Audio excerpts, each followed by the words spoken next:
All right, who do you have winning? I have Michigan State. All right, how do you come to that? I know that you picked every game yesterday on SportsCenter. Well, they're healthy now. I thought Michigan State was the best team at the start of the year, and they were injured throughout the course of the year. Their point guard, Keith Appling, missed time. Adrian Payne, their big guy, missed time. And then Brandon Dawson just came back a couple weeks ago after having broken his hand. So they had 3 all Big Ten caliber players that were out during the course of the year. They're back, and they're healthy now. I think the concern you have is they haven't been healthy together for very long. So, can they win 6 games in a row? I think they're capable of it, but it's probably not as likely as if they'd been healthy the whole way through like Florida has. What do you think of Louisville being a 4? I think it's a really bad mistake, but we've come to accept that from the committee that they're going to make bad mistakes. The good news is the tournament's idiot-proof, and that's been proven. So it'll be a great tournament. But last year, one of the egregious mistakes they made was to put Oregon as a 12 seed, and it was pointed out as soon as everybody saw it, like that's crazy.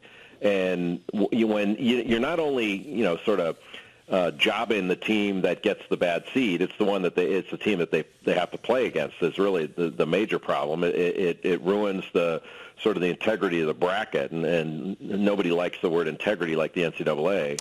But last year, Oklahoma State had to play Oregon in the first round and got beat, and Oregon went to the Sweet 16. So I don't think anybody was surprised by that. And I don't think anybody would be surprised if Louisville plays their way out of the seed that they're in. But the team that's kind of getting the short end of it is Wichita State, because they're having to play a 4 that's basically a 1. And I don't know anybody who looks at Louisville and looks at their resume and says, yep, that's a 4 seed. It's hard to explain, and I think if they had to explain it, it wouldn't make much sense. Do you think that Wichita State should have been a higher one slot? Because it looks like, what were they, probably the 3rd one, right? And Arizona was 4th. It depends how you look at it. Because this is the problem. There's no evaluation criteria for teams with the NCAA. They have the RPI and they have a few guidelines they use and things that they've done over the years, but they don't have to do anything. And no committee member has to look at certain things. They get to do basically whatever they want. I'm okay with that if they had basketball experience, but most of them don't. The problem you have is with Wichita State, they're being judged differently than other teams are. Wichita State has 3 wins against the top 50. 3. Now, if you had any other team like Louisville or Virginia or all this, if they had 3 wins, they wouldn't be in the top 4 lines. That wouldn't be accepted. 9 of Wichita State's wins are outside the top 100. Now, I happen to think they're legit. I would put them on the 1 line. But when you do that, you have to accept that, okay, if we're using the eye test to determine how good Wichita State is, then we got to use it for everybody else too. And you can't just say, well, Louisville didn't beat anybody or this team didn't beat anybody. Louisville beat a lot of people and beat a lot of people by a lot. And I think they were 29 or 30-5.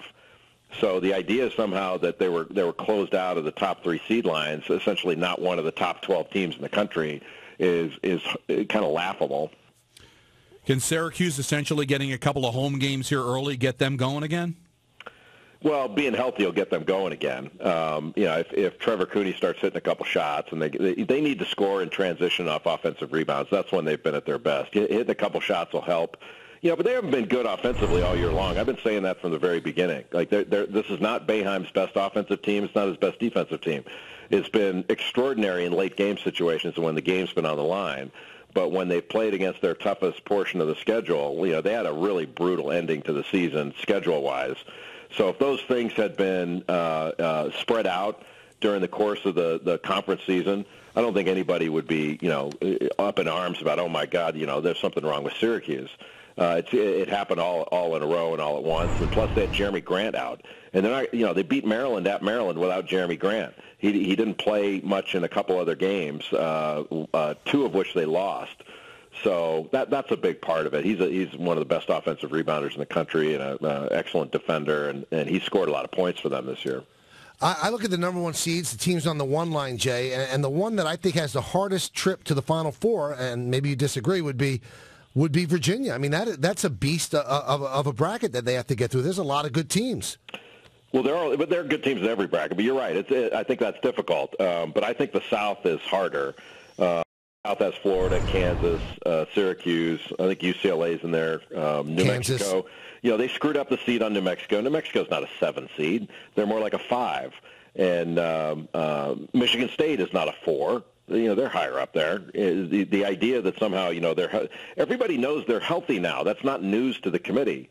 And they were seated as if all the losses that they suffered when they were down two and sometimes 3, all Big Ten caliber players, that those should count fully against them, and that's fine if you were just going to stick it to Michigan State, but you're sticking it to who they're playing, and that's the downside of it for the field. All right, before we let you go, Jay, who's your Final Four and your champion?